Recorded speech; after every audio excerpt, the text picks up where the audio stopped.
നമസ്കാരം. മാർക്കറ്റ് വാച്ചിലേക്ക് വീണ്ടും സ്വാഗതം. വിപണിയിൽ ചെറിയ തിരിച്ചുവരവ് ഉണ്ടായ വാരമാണ് കടന്നുപോയത്. കഴിഞ്ഞ ആഴ്ച 3 ദിവസങ്ങളിൽ മാത്രമേ വ്യാപാരം നടന്നുള്ളൂ. 8568 ആണ് നിഫ്റ്റിയുടെ ക്ലോസിംഗ് ഉണ്ടായത്. പിന്നീട് വിപണിക്ക് പോയ വാരത്തിൽ അവധിയായിരുന്നു. അടുത്ത വാരത്തിൽ ഏറ്റവും പ്രധാനപ്പെട്ട സവിശേഷത ചൊവ്വാഴ്ച വരാനിരിക്കുന്ന വായ്പാ നയമാണ്. പുതിയ സാമ്പത്തിക വർഷത്തിലെ ആദ്യ വായ്പാ നയം. സ്വാഭാവികമായിട്ടും വിപണിയെല്ലാം പ്രതീക്ഷിക്കുന്നത് ചെറിയ നിരക്ക് കുറവ് റിസർവ് ബാങ്കിൽ നിന്നും വരും എന്ന് തന്നെയാണ്. ഒരുപക്ഷെ വരും ദിവസങ്ങളിൽ വിപണിയെ സ്വാധീനിക്കാൻ പോകുന്ന ഏറ്റവും പ്രധാനപ്പെട്ട ഘടകവും അതായിരിക്കും. കൂടാതെ നിരവധി റിസൾട്ടുകളും അടുത്ത വാരത്തോടുകൂടി പ്രതീക്ഷിക്കുന്നുണ്ട്. പതിവുപോലെ ഹെഡ്ജ് ഇക്വിറ്റീസിന്റെ ചീഫ് എക്സിക്യൂട്ടീവ് ഓഫീസറായ എൻ ഭുവനേന്ദ്രനാണ് മാർക്കറ്റ് വാച്ചിൽ പങ്കെടുക്കുന്നത്. ചൊവ്വാഴ്ച വായ്പാ നയം വരാനിരിക്കുകയാണ്. നമുക്കറിയാം, കഴിഞ്ഞ 2 തവണയും വായ്പാ നയത്തിനല്ല റിസർവ് ബാങ്ക് ഗവർണർ നിരക്കിൽ മാറ്റം വരുത്തിയത്. അപ്രതീക്ഷിതമായ ദിവസങ്ങളിലായിരുന്നു. ഈ ദിവസം റേറ്റ് കട്ടിനപ്പുറത്തേക്ക് ഒരുപക്ഷെ അടുത്ത ഒരു വർഷത്തിൻ്റെ ഒരു ഫോർകാസ്റ്റ് കൂടെ RBIയുടെ ഭാഗത്തു നിന്നും വരുന്നുണ്ട്. എങ്ങനെയാണ് ഒരു പൊതുവെ പ്രതീക്ഷ? ഒരിക്കലും റേറ്റ് കട്ട് പ്രതീക്ഷിക്കുന്നില്ല മാർക്കറ്റ്. അതായിരുന്നു ലാസ്റ്റ് വീക്ക് പുൾ ബാക്ക് സംഭവിച്ചു. മാർക്കറ്റിൽ കറക്ഷൻ വരാനുള്ള റീസൺ തന്നെ ഇൻഫ്ലേഷൻ കൂടുന്നു. അതുകൊണ്ട് RBI റേറ്റ് കട്ടിനുള്ള സാധ്യത കുറവാണ് എന്നുള്ളൊരു അസംഷൻ ഉണ്ടായിരുന്നു. ഇപ്പോഴത്തെ സാഹചര്യത്തിൽ ഒരു കാരണവശാലും ഒരു റേറ്റ് കട്ടിനുള്ള സാഹചര്യം നിലനിൽക്കുന്നില്ല. അതിൻ്റെ ഒരു കമ്മ്യൂണിക്കേഷൻ വന്നു കഴിഞ്ഞു. എനിക്ക് തോന്നുന്നത് ചിലപ്പോൾ ജൂണോടുകൂടി വരാനാണ് സാധ്യത എന്നാണ് എനിക്ക് തോന്നുന്നത്. അപ്പം ഏപ്രിൽ വരാനുള്ള സാധ്യത വളരെ കുറവാണ്. അത് ജൂലൈ എനിക്ക് മൺസൂൺ അതിൻ്റെ ഒരു ഫോർകാസ്റ്റ് ഇതിനെയൊക്കെ അടിസ്ഥാനത്തിലായിരിക്കാം ചിലപ്പോൾ റേറ്റ് കട്ടിനുള്ള ഒരു സാധ്യത എന്നാണ് എനിക്ക് തോന്നുന്നത്. ഒരു കാരണവശാൽ ഇപ്പോഴത്തെ സാഹചര്യത്തിൽ ഒരു റേറ്റ് കട്ടിനുള്ള സാഹചര്യം നിലനിൽക്കുന്നില്ല എന്നാണ് എനിക്ക് തോന്നുന്നത്. ഓൾറെഡി മാർക്കറ്റും അത് പ്രതീക്ഷിക്കുന്നില്ല. മാർക്കറ്റ് ഓൾറെഡി അതൊക്കെ ഡിസ്കൗണ്ട് ചെയ്ത് കഴിഞ്ഞതാണ്. ഒപ്പം തന്നെ ഈ വർഷത്തെ ഒരു ഔട്ട്ലുക്ക് RBIയുടെ മൊത്തം ഒരു ഔട്ട്ലുക്കും കൂടെ ഒരുപക്ഷെ ഈ വായ്പാ നയത്തിലുണ്ടാകും. അത് തീർച്ചയായിട്ടും ഈ ഒരു വർഷത്തെ പ്രത്യേകിച്ചും ഈ ഒരു RBIയുടെ പോളിസി പ്രധാനമായിട്ടും മാർക്കറ്റും ഇൻഡസ്ട്രിയും ഒക്കെ തന്നെ ഉറ്റുനോക്കുന്നതാണ്. ഒരു വർഷത്തെ ടോട്ടൽ ഒരു ഫോർകാസ്റ്റ് ആണല്ലോ. അപ്പോൾ അതിനകത്ത് കുറേ ഗ്രോത്ത് ഓറിയന്റഡ് ആയിരിക്കണം, GDP മെയിൻറ്റെയിൻ ചെയ്യണം, ഇൻട്രസ്റ്റ് റേറ്റ് കുറച്ച് കൊണ്ടുവരണം, അങ്ങനെ കുറേയധികം കാര്യങ്ങൾ രഘുറാം രാജനെ സംബന്ധിച്ച് മുന്നിലുണ്ട്. അപ്പോൾ അദ്ദേഹം അതിനോട് വളരെ പോസിറ്റീവായി തന്നെ റിയാക്ട് ചെയ്യും എന്നാണ് തോന്നുന്നത്. പക്ഷേ ഒരിക്കലും ഇമ്മീഡിയറ്റ് ഒരു റേറ്റ് കട്ട് ഈ നെക്സ്റ്റ് വീക്കിൽ ഉണ്ടാകും എന്ന് മാർക്കറ്റും പ്രതീക്ഷിക്കുന്നത് എനിക്ക് അതിനുള്ളൊരു സാധ്യത വളരെ കുറവായിട്ടാണ് തോന്നുന്നത്. കഴിഞ്ഞ വാരത്തിലേക്ക് പോയാൽ ഒരു പുൾ ബാക്ക് മാർക്കറ്റിൽ നടന്ന 8560 ലെവലിലേക്ക് നിഫ്റ്റി വീണ്ടും എത്തി. എന്തൊക്കെയായിരുന്നു പ്രധാനപ്പെട്ട ഘടകങ്ങൾ? ഈ ഒരു റിക്കവറി നമ്മൾ ലാസ്റ്റ് എപ്പിസോഡിൽ പറഞ്ഞ 8280 നിന്നും മാർക്കറ്റിൽ ഒരു ഓവർസോൾഡ് സോണായിരുന്നു. ഇതിൽ FISന്റെ മാത്രം പാർട്ടിസിപ്പേഷൻ ആയിരുന്നില്ല ഒരു ഷാർപ്പായിട്ടുള്ള കറക്ഷൻ്റെ റീസൺ എന്ന് പറയുന്നത്. അതിൽ കുറേയധികം ഇന്ത്യൻ ഇൻസ്റ്റിറ്റ്യൂഷൻ, ഓപ്പറേറ്റേഴ്സ്, പ്രൊപ്പറേറ്ററി ഇങ്ങനെയുള്ള കുറേയധികം ആളുകൾ ഇതിൽ പാർട്ടിസിപ്പേറ്റ് ചെയ്തു. അതിൻ്റെ ഒരു റിഫ്ലക്ഷനാണ് നമ്മൾ വളരെ ഷാർപ്പായിട്ടുള്ള ഒരു സെൽ ഓഫ്, അൺഎക്സ്പെക്റ്റഡ് ആയിട്ടുള്ള ഒരു സെൽ ഓഫ് തന്നെയായിരുന്നത്. അപ്പോൾ ഒരു ഓവർസോൾഡ് സോണിലേക്ക് മാർക്കറ്റ് മൂവ് ചെയ്തിരുന്നു. അതിൽ ഈ റേറ്റ് കട്ട് അങ്ങനെയുള്ള കുറേ കൺസേൺസ്, റേറ്റ് ഹൈക്ക് വരുമോ എങ്ങനെയുള്ള പല അധികം കൺസേൺസ് ഉണ്ടായിരുന്നു. US ഇൻട്രസ്റ്റ് റേറ്റ് കൂട്ടും, അങ്ങനെയുള്ള കുറേയധികം കൺസേൺസ് ഉണ്ടായിരുന്നു. എന്നാൽ അതിൽ നിന്ന് വ്യത്യസ്തമായി മാർക്കറ്റ് ലാസ്റ്റ് വീക്ക് നമ്മൾ കണ്ടത് ഒരു പുൾ ബാക്കാണ്. അതിൽ ഓവർസോൾഡ് സോണിൽ നിന്നും ഒരു ബൗൺസ് ബാക്ക് വളരെ ഷാർപ്പായി സംഭവിച്ചു. അപ്പോൾ ഇത് ഇനി കണ്ടിന്യൂ ചെയ്യണമെങ്കിൽ, അതല്ലെങ്കിൽ അത് ജസ്റ്റിഫൈ ചെയ്യണമെങ്കിൽ തീർച്ചയായിട്ടും RBIയിൽ ഒരു പ്രതീക്ഷ. പക്ഷേ റേറ്റ് കട്ടിനുള്ള സാധ്യത കുറവാണ്. റേറ്റ് കട്ട് വന്നില്ലെങ്കിലും അതിനോട് മാർക്കറ്റ് വളരെ ഷാർപ്പായിട്ട് നെഗറ്റീവായിട്ട് റിയാക്ട് ചെയ്യുമെന്ന് തോന്നുന്നില്ല. പക്ഷേ റിസൾട്ട് സീസൺ വരാൻ പോവുകയാണ്. അത് തീർച്ചയായിട്ടും മാർക്കറ്റിനെ ഇൻഫ്ലുവൻസ് ചെയ്യും. ഇപ്പോൾ റിസൾട്ടിൽ തന്നെയാണ് മാർക്കറ്റിന്റെ പ്രതീക്ഷ. ആ റിസൾട്ട് മോശമാവുകയാണെങ്കിൽ വീണ്ടും നമുക്ക് മാർക്കറ്റിൽ ഒരു കറക്ഷൻ സംഭവിക്കാം. ഇപ്പോഴത്തെ ഈ പുൾ ബാക്കിന്റെ റീസൺ എന്ന് പറയുന്നത് ആ ഓവർസോൾഡ് സോണിൽ നിന്നും വളരെ ഷാർപ്പായിട്ടുള്ള ഒരു റിക്കവറി, അതെല്ലാം മാർച്ച് ബുക്ക് അഡ്ജസ്റ്റ്മെന്റ്, മാർച്ചിന്റെ അങ്ങനെയുള്ള ചില സെൽ ഓഫ് വന്നിരുന്നു. അതിനുശേഷമുള്ള പൊസിഷൻ ബിൽഡപ്പ് തന്നെയാണ് ഇതിന്റെ ഒരു റീസൺ എന്ന് പറയുന്നത്. വാല്യൂഷൻ ഫെയർ ആണ്. ലോങ് ടേം പോയിന്റ് ഓഫ് വ്യൂവിൽ ഇപ്പോൾ ലാസ്റ്റ് എപ്പിസോഡ് പോലും പറയാനുള്ള റീസൺ വാല്യൂഷൻ ഡിസ്കൗണ്ട് വാല്യൂയിലേക്ക് മൂവ് ചെയ്യുന്നു, ഒരു ഇൻവെസ്റ്റ്മെന്റ് ഓപ്പർച്യൂണിറ്റി എന്ന് പറയാനുള്ള റീസൺ അതാണ്. പക്ഷേ ഈ മൊമെന്റം കണ്ടിന്യൂ ചെയ്യാനുള്ള സാധ്യത ഒരു കുറച്ചുകൂടെ അപ്പർ സൈഡിലേക്ക് പോകാം, 8600 ലെവൽ വരെ പോകാം. അത് ബ്രേക്ക് ചെയ്യാനുള്ള സാധ്യത കുറവാണ്. ഇപ്പോൾ ടെക്നിക്കലി നമ്മൾ മാർക്കറ്റിനെ അനലൈസ് ചെയ്യുകയാണെങ്കിൽ അഗൈൻ 8250 8620 എന്ന് പറയുന്ന ഒരു മൂവിംഗ് റേഞ്ചിൽ മാർക്കറ്റ് മൂവ് ചെയ്യാനാണ് വരും ദിവസങ്ങളിൽ. ഒരു ഏപ്രിൽ സീരീസ് എനിക്കൊന്ന് കുറച്ചും കൂടി ബെറ്റർ ആയിരിക്കുമെന്നാണ് എനിക്ക് തോന്നുന്നത്. എന്തായാലും 8250 ഒരു ബോട്ടം സൈഡ് ഒരു മേജർ സപ്പോർട്ടായിട്ട് ഹോൾഡ് ചെയ്യുന്നു. Upper side 8620. ഈ ലെവൽ ബ്രേക്ക് ചെയ്യണമെങ്കിൽ ഒന്ന് വളരെ ബെറ്റർ ആയിട്ടുള്ള റിസൾട്ട്, RBI അൺഎക്സ്പെക്റ്റഡ് ആയിട്ടുള്ള റേറ്റ് കട്ട് കൊണ്ടുവരിക, ഗ്ലോബൽ ന്യൂസുകൾ ബെറ്റർ ആയിട്ട് വരിക, അതുപോലെ ഗവൺമെന്റ് അനൗൺസ്മെന്റുകൾ എന്തെങ്കിലും വരിക. ഇങ്ങനെയാണെങ്കിൽ മാത്രമേ അപ്പർ സൈഡ് ബ്രേക്ക് ചെയ്യാനുള്ള സാധ്യതയുള്ളൂ. ഡൗൺ സൈഡ് ബ്രേക്ക് ചെയ്യുന്ന സാഹചര്യം ഫോർത്ത് ക്വാർട്ടർ റിസൾട്ട് വളരെ മോശമാവുക, ഗവൺമെൻറ് ഭാഗത്ത് നിന്ന് ഏതെങ്കിലും നെഗറ്റീവായിട്ടുള്ള ന്യൂസുകൾ, അതുപോലെ ഗ്ലോബൽ ന്യൂസുകൾ നെഗറ്റീവ് ആവുകയാണെങ്കിൽ അഗൈൻ മാർക്കറ്റ് 8,000 മാർക്കിലേക്ക് പോകാനുള്ള സാധ്യതയുണ്ട്. അപ്പോൾ ഈ Q4 റിസൾട്ട്സുകൾ അത് സംബന്ധിച്ചൊരു പൊതുവെയുള്ള ഒരു എസ്റ്റിമേറ്റ് എന്താണ്? വളരെ ബെറ്റർ ആയിട്ടുള്ള റിസൾട്ട് മാർക്കറ്റ് പ്രതീക്ഷിക്കുന്നില്ല. കാരണം തേർഡ് ക്വാർട്ടർ മോശമായിരുന്നു, മാർക്കറ്റ് പ്രതീക്ഷിച്ചതിലും മോശമായിരുന്നു.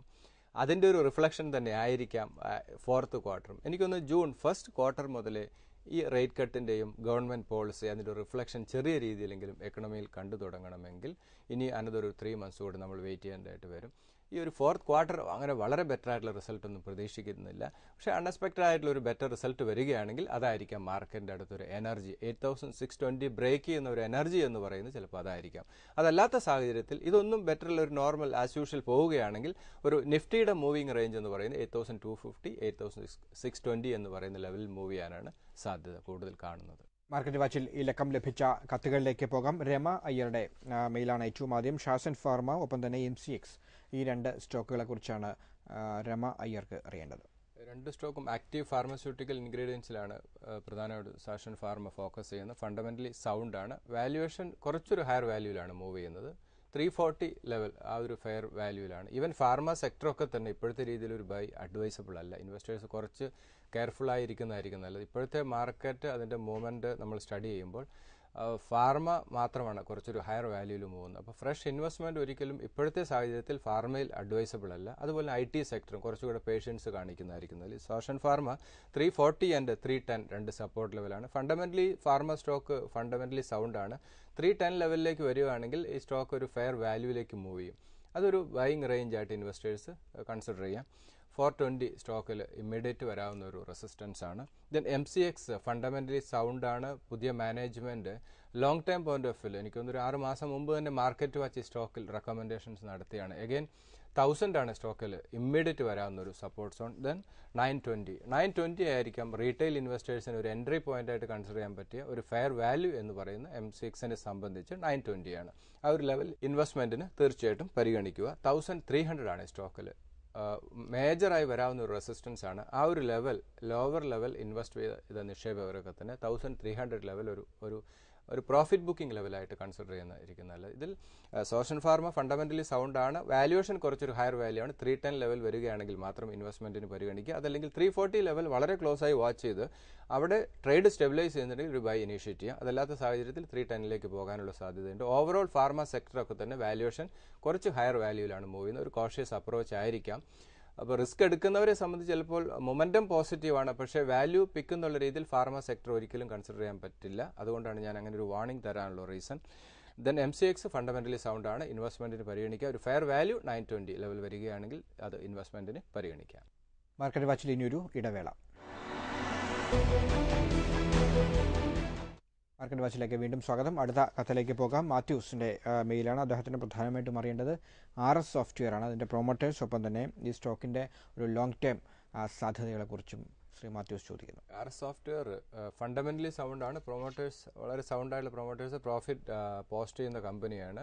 ഇപ്പോഴത്തെ വാല്യുവേഷൻ ഫെയർ വാല്യൂവിലാണ് മൂവ് ചെയ്യുന്നത്. സ്റ്റോക്കിൽ ആക്ടിവേഷൻ കുറച്ച് കുറവാണ്. എനിക്കൊന്ന് കുറച്ചുകൂടെ പേഷ്യൻസ് ഈ സ്റ്റോക്കിൽ കാണിക്കുക. അഗൈൻ 150 ഒരു ഇമ്മീഡിയറ്റ് അല്ലെങ്കിൽ ഒരു സ്ട്രോങ് സപ്പോർട്ട് സോണാണ്.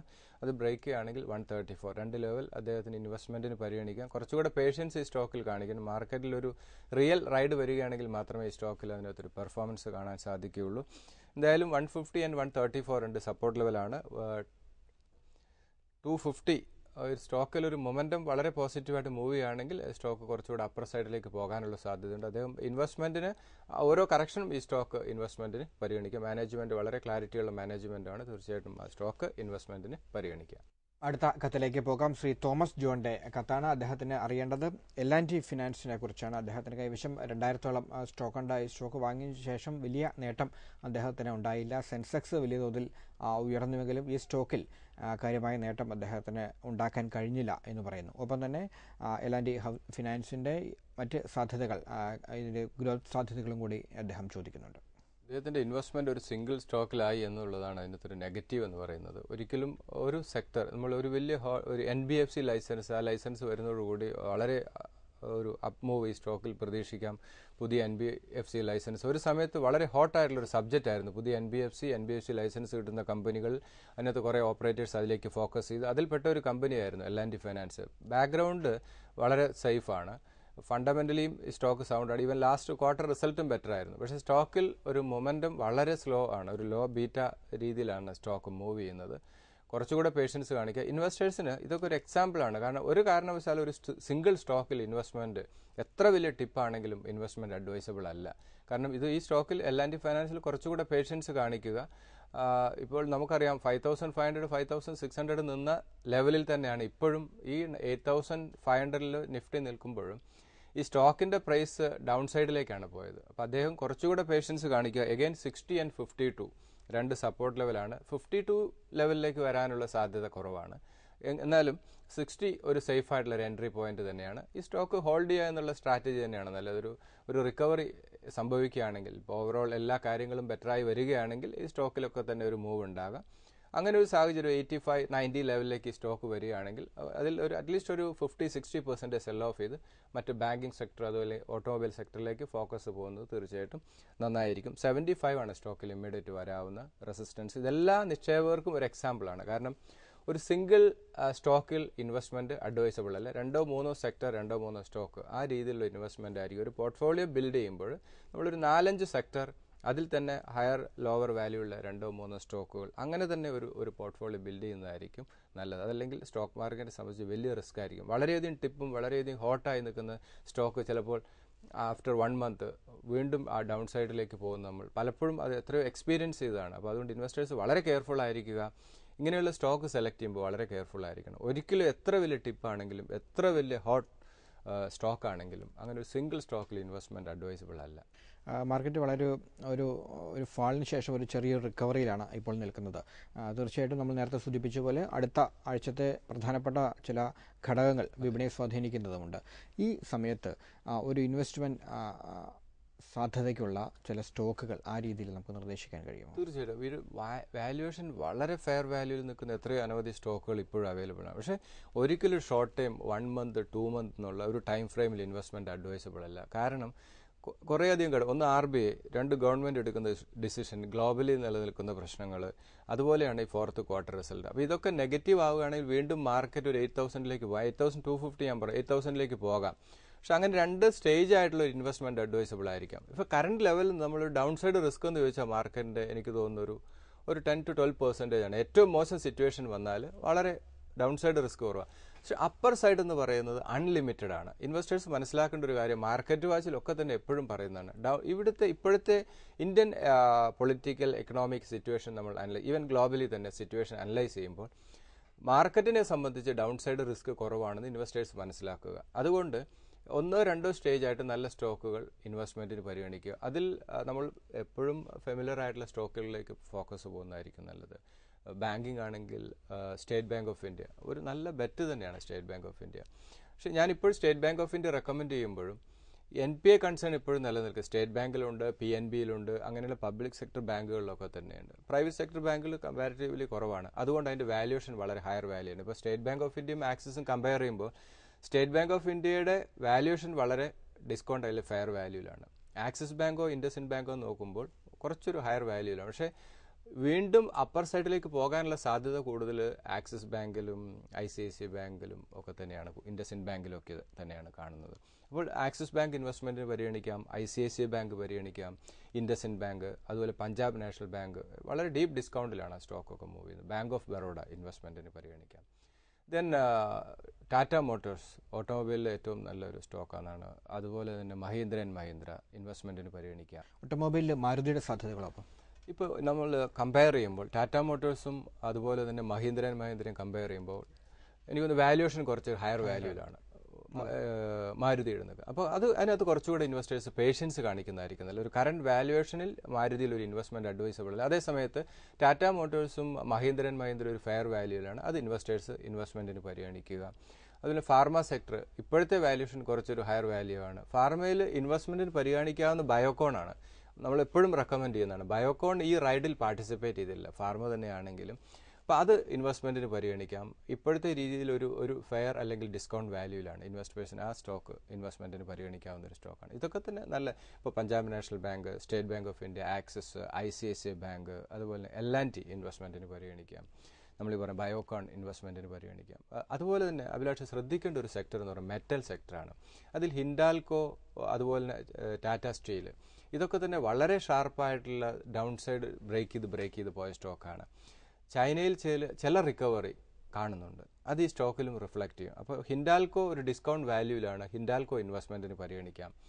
അതുപോലെ തന്നെ Tata steel long time point of view, ഞാനൊരു ഷോർട്ട് ടൈം ഒരു ഇൻവെസ്റ്റ്മെൻ്റ് അല്ല. ഈ പറയുന്ന സ്റ്റോക്കുകളൊക്കെ സ്റ്റേറ്റ് ബാങ്ക് ഓഫ് ഇന്ത്യ ആണെങ്കിലും ബയോകോൺ ആണെങ്കിലും ടാറ്റ സ്റ്റീൽ ആണെങ്കിലും ഹിൻഡാൽകോ ആണെങ്കിലും അതിൽ നമുക്ക് ഐഡിയ ഇൻവെസ്റ്റ്മെൻറ്റ്, ഇപ്പോൾ ടെലികോം ഓപ്ഷനൊക്കെ കഴിഞ്ഞല്ലോ, ഐഡിയ ഒരു പുതിയ പോർട്ട്ഫോളിയോ ബിൽഡ് ചെയ്യാനുള്ള സ്റ്റോക്കാണ് ഞാൻ ഈ പറയുന്നത്. സ്റ്റേറ്റ് ബാങ്ക് ആണെങ്കിലും ഇൻവെസ്റ്റേഴ്സ് വീണ്ടും ശ്രദ്ധിക്കുക, state bank of India, Tata Motors, Mahindra and Mahindra, Biocon, axis bank, ICICI bank, Tata steel, Hindalco, idea, ഇത്രയും സ്റ്റോക്കുകൾ 2 സ്റ്റേജ് ആയിട്ട് ഇൻവെസ്റ്റ്മെൻറ്റിന് പരിഗണിക്കുക. ഒരു സിംഗിൾ ഇൻവെസ്റ്റ്മെൻറ്റ് അഡ്വൈസബിൾ. അതിൻ്റെ റീസൺ 8,250 എന്ന് പറയുന്ന ഒരു ക്രൂഷ്യൽ പോയിന്റ്. 8,250, 8,620 എന്ന് പറയുന്ന മാർക്കറ്റിൻ്റെ ഒരു മൂവിങ് റേഞ്ചാണ്.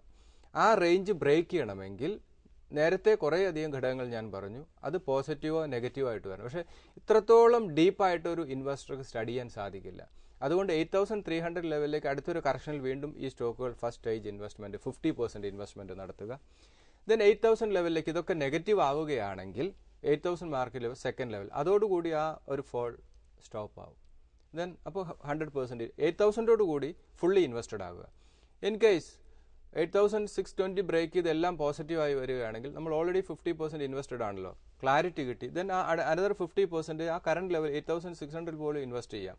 റിസ്ക് ഒഴിവാക്കാനാണ് അങ്ങനെ ഒരു കാര്യം പറയുന്നത്. അപ്പോൾ ഞാൻ നേരത്തെ പറഞ്ഞ സ്റ്റോക്കുകൾ അഭിലാഷ് ഇൻവെസ്റ്റേഴ്സിന് ഇൻവെസ്റ്റ്മെൻറ്റിന് പരിഗണിക്കുക. സ്റ്റോക്ക് മാർക്കറ്റ് എപ്പോഴും നല്ല റിട്ടേൺ നൽകുന്നുണ്ട്, പക്ഷേ അതിനോടുള്ള നമ്മുടെ അപ്രോച്ച്, സ്റ്റോക്ക് സെലക്ഷൻ, ഇതൊക്കെ വളരെ കെയർഫുൾ ആണ്. പിന്നെ നേരത്തെ പറഞ്ഞ പോലെ സ്റ്റഡി, നമ്മൾ എപ്പോഴും സ്റ്റോക്കിൽ മൊമെൻറ്റം വളരെ പോസിറ്റീവായി എല്ലാം ബെറ്റർ ആകുമ്പോഴാണ് ഇൻവെസ്റ്റ്മെൻറ്റിന് പോവുക.